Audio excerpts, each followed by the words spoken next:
ముఖ్యమంత్రి పీఠం ఎక్కడం ద్వారా తన లక్ష్యాన్ని చేరుకున్న రేవంత్ రెడ్డి పాలకుడిగా ప్రజల మనసు గెలుచుకోవాల్సింది. ముఖ్యమంత్రిగా కేసీఆర్ తనదైన ముద్ర ఇదివరకే వేశారు. అధికారంలో ఉన్నప్పుడు అహంభావంతో వ్యవహరించారన్నది వదిలేస్తే పాలకుడిగా ఆయన మంచి మార్కులే సాధించారు. ఇది కూడా రేవంత్ రెడ్డికి ఒక రకంగా సవాలే. ఆయన ముఖ్యమంత్రిగా బాధ్యతలు చేపట్టి 4 రోజులైంది. కానీ ఇప్పటికే ఆయన నిర్ణయాలలో వేగం కనిపిస్తోంది. సమయపాలన పాటిస్తున్నారు. ప్రగతి భవన్ ను ప్రజాభవన్ గా మార్చి ప్రజలు తమ సమస్యలు చెప్పుకోవడానికి అవకాశం కల్పించారు. ప్రజా దర్బార్ నిర్వహించడం, విద్యుత్ శాఖ పనితీరును సమీక్షించడం, మంత్రి మండలి తొలి సమావేశంలోనే కొంత కటువుగా వ్యవహరించడం, చకచక నిర్ణయాలు తీసుకోవడం వంటి చర్యల ద్వారా రేవంత్ రెడ్డి ప్రస్తుతానికి మంచి మార్కులే సాధించారు.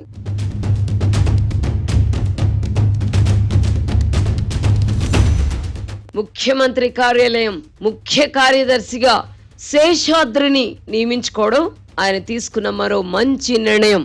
నిజాయితీపరుడిగా, ముక్కుసూటి మనిషిగా శేషాద్రికి మంచి పేరుంది. రాజశేఖర్ రెడ్డి ముఖ్యమంత్రిగా ఉన్నప్పుడు రంగారెడ్డి కలెక్టర్ గా పనిచేసిన శేషాద్రి ప్రభుత్వంతో విభేదించారు.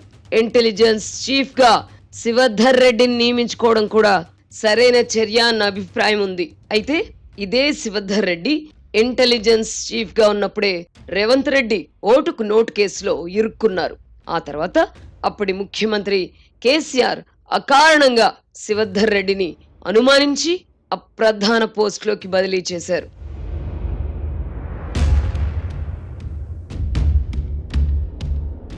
ప్రస్తుతం ముఖ్యమంత్రిగా రేవంత్ రెడ్డికి తన పదవిని సుస్థిరం చేసుకోవడానికి, లోక్సభ ఎన్నికలలో మంచి ఫలితాలు సాధించడానికి 3-4 నెలల వ్యవధి మాత్రమే ఉంది.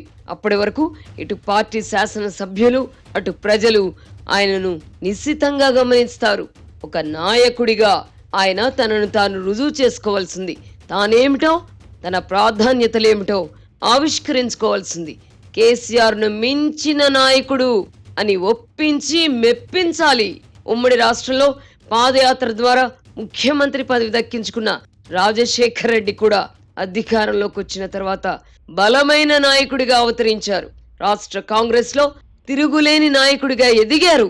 రాజశేఖర్ రెడ్డి ముఖ్యమంత్రి అయినప్పటి పరిస్థితులతో ఇప్పటి పరిస్థితులను పోల్చలేం. వైఎస్ఆర్ ముఖ్యమంత్రి అయ్యే నాటికి కాంగ్రెస్ పార్టీలో బలమైన నాయకులు అనుకున్న వారు కాలం చేశారు. మిగతా వారు ఎదగకుండా వైఎస్ తొక్కి పడేశారు. జానారెడ్డి, దివాకర్ రెడ్డి వంటి వారిని మంత్రివర్గం నుంచి తొలగించినా ప్రశ్నించే పరిస్థితి లేదు.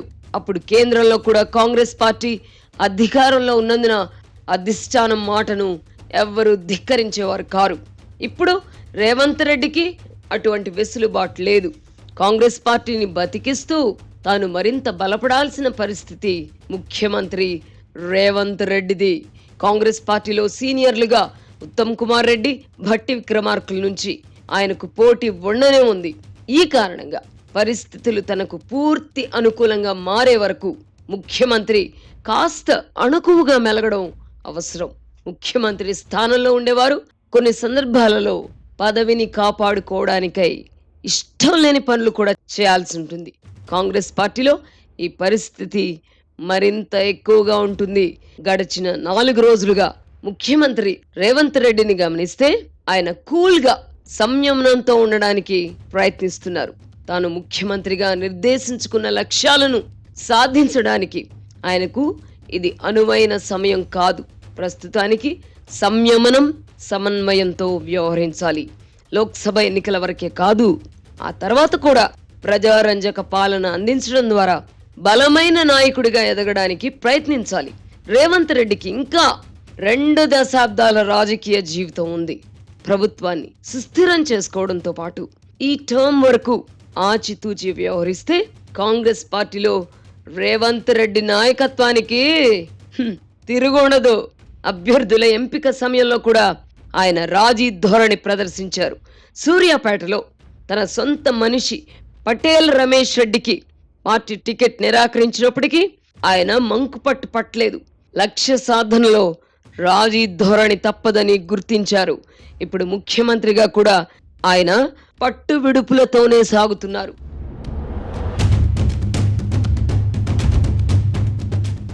మనిషి బ్రతికితే రాజులా బ్రతకాలి, రారాజులా బ్రతకాలి. అందుకు మార్గం స్వర్గసీమ సుకేతనంలో భూమి కొనుగోలు చేయడమే. వెంచర్ ముగింపు పథకంలో భాగంగా మార్కెట్ ధరతో పోలిస్తే 33% ఆదా.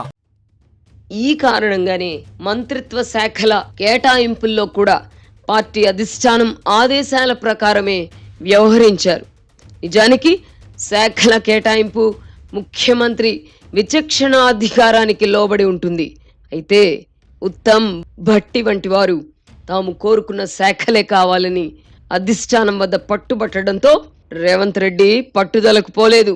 పార్టీ పైన, ప్రభుత్వం పైన పూర్తి స్థాయిలో పట్టు లభించే వరకు ఇలాంటివి తప్పవు. గ్రేటర్ హైదరాబాద్లో పార్టీ పట్టు పెంచుకోవడం రేవంత్ రెడ్డి ముందున్న మరో సవాల్. 2014 తర్వాత జంట నగరాల్లో కాంగ్రెస్ పార్టీ బలహీన పడుతూ వచ్చింది. 2018 తర్వాత పార్టీ పరిస్థితి మరింత దిగజారి 3వ స్థానానికి పరిమితమైంది. తాజా ఎన్నికల్లో సెటిలర్లు మద్దతివ్వడం వల్ల సీట్లు గెలుచుకోకపోయినా ఓట్ల పరంగా ద్వితీయ స్థానానికి ఎదిగారు. హైదరాబాద్లో ఓటు హక్కు కలిగి ఉన్న తెలంగాణలోని వివిధ జిల్లాలకు చెందిన వారు ఓటు వేయడానికై స్వగ్రామాలకు వెళ్లిపోయారు. ఈ కారణంగా గ్రేటర్లో కాంగ్రెస్ కు ఓట్లు పెరిగినా సీట్లు రాలేదు. సెటిలర్లలో కొన్ని వర్గాలను మినహాయిస్తే హైదరాబాద్లో ఓటు హక్కు కలిగి ఉన్న ఇతర రాష్ట్రాల వారందరూ తాజా ఎన్నికల్లో బీఆర్ఎస్ కు జైకొట్టారు. ఈ కారణంగానే ఆ పార్టీకి జంట నగరాల్లో ఎక్కువ సీట్లు లభించాయి.